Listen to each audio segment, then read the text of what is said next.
G'day everyone, it's Max Profit. Look, today's video is on Supercoach defenders for sale. Now these are players that for reasons such as injury or suspension weren't at their best last year and come at a discounted price. They'll provide excellent value, but there's also some very high risks involved. And look, at the end of the video I'll show you what your backline could look like if you got the guts to go that way. Now the first bloke we'll look at is Jack Ryan's.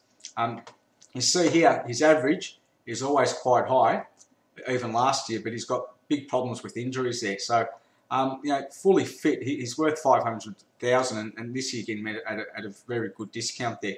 Now, I've got a risk-free reward for all the players I'm going to look at. So Jack comes with a high risk, basically because of injuries. He hasn't played a full season yet. Reward's going to be high. He's got a higher score of 142, so fully fit, as I said, he's worth 500 grand. So, look, my verdict here is if he's fit for round one, put him in your team. Look, you might just have to be prepared to trade him when or if he gets injured. But look, I expect him to be a popular pick. But at the back of my mind, I keep looking at that and I'm not sure. But at the end of the day, an average like that may outweigh that negative.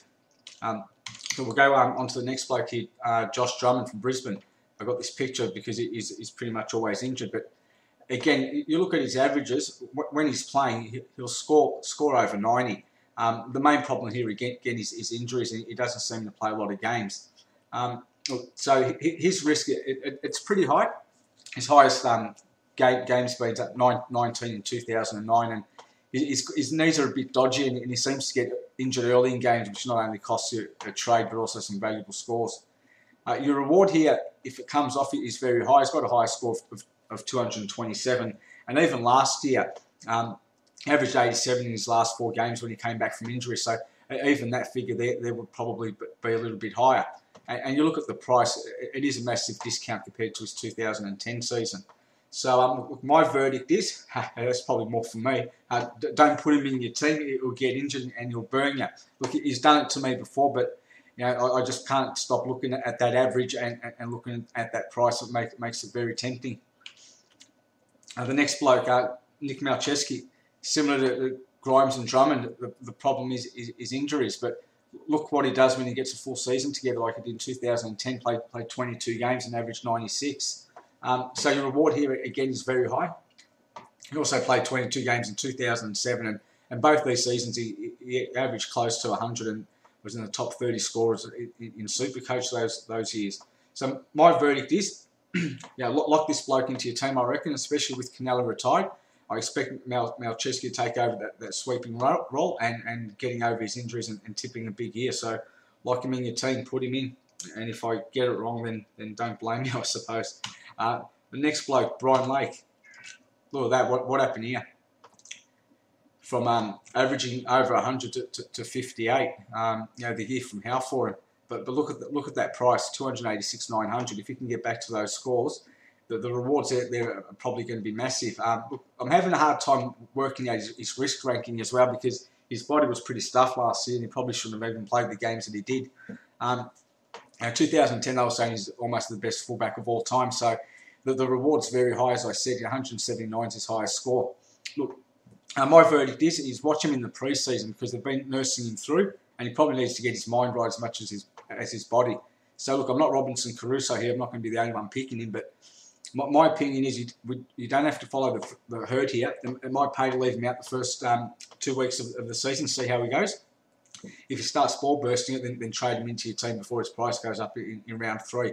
That's what your trades are for. And look, and if he doesn't get it together, then you've made a wise choice. Next bloke we'll look at is Paul Bauer from Carlton. Again, you look at these averages.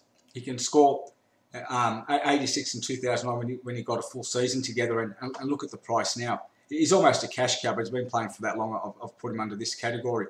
So we'll have a look at the risk here is high because Carlton's backline seems settled last year, but at the same time they've already got some early injuries in the preseason in their backline. So if you can get it together, your reward's very high here because 2010, his first 2 games he scored over 110 before injuries got the better of him again, and he does have a higher score of 157, so he certainly can score high. So look, at worst, is a good option on your bench, and if he's picked for round 1, I'd put him in your squad. Look, at worst, he's also going to be maybe just a cash cow, but it could also start averaging at 85. these scores and you're getting him at a bargain price. And also, don't be too concerned. Don't be too concerned about his average last year, because he was a sub in 2 of the games that he played. That explains that low average there. I won't spend too much time on this bloke, but Ryan Hargrave's another option, especially if Brian Lake doesn't come off for the Western Bulldogs. 280,000. That's a pretty good discount for a player. In the past, it has averaged 96, and last year again he had an ankle injury which left him out of the season. Look, for me, it's a pass. Even though he's tempting at that price, I just don't think I'm going to put him in. But watch his pre-season, and if you look at it at a unique pick, he may pay off for you. This next bloke, Michael Code from Gold Coast, only played 2 games last year. He got injured in his second game, but he was averaging over 80. So he's gone up to 311,000 this year, but plays at that price range that averaged at about 450 grand. So you do save about 140,000 if you pick him. The risk here is high, slightly injury prone, and he's on the rookie list at the moment. Look, the reward here I reckon is high, because the only thing that stopped him playing games last year was his injuries, and I reckon he can get that average with his eyes shut. And I've got that in bold because I reckon he's guaranteed to be upgraded to the rookie list. Look, I might get it wrong, but I'm pretty confident he will be.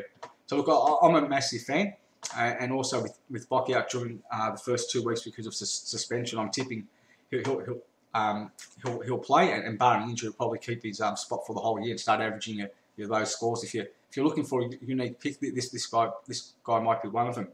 Now, look, there's other players that are cheap, but I've put here warning, stay away. Stay away from these players: Gilbert, Ellis, Nathan Brown, Gilby, Russell, Waters, and Courtney Dempsey. For various reasons, I won't get into all of them. I just don't think they're going to be good Supercoach scorers for you, and you'll find better value elsewhere. Now, I mentioned earlier, pardon me, is this your back line? Now, you look at Goddard. I've got him there because everyone's going to have Goddard in their team because he's a dual position player. But if you went, say, Grimes, Drummond, Malcheski and Lake, these players here at their best are worth 500,000. So collectively, you're saving about 630 grand. And even if you tried to put 5 guns into your back line at 500,000, you wouldn't be able to do that without compromising the rest of your squad. So if you were to go with these players and put your cash cows there, then suddenly you've got a really good back line. And if these players start coming through for you and getting their averages close to 90 or 100, you can have a gun team that's going to separate you from the pack.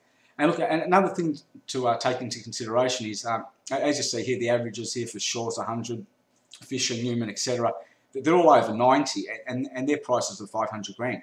Just because they scored those averages last year doesn't mean they're going to do it again this year. Something could go wrong. Inevitably it does with someone.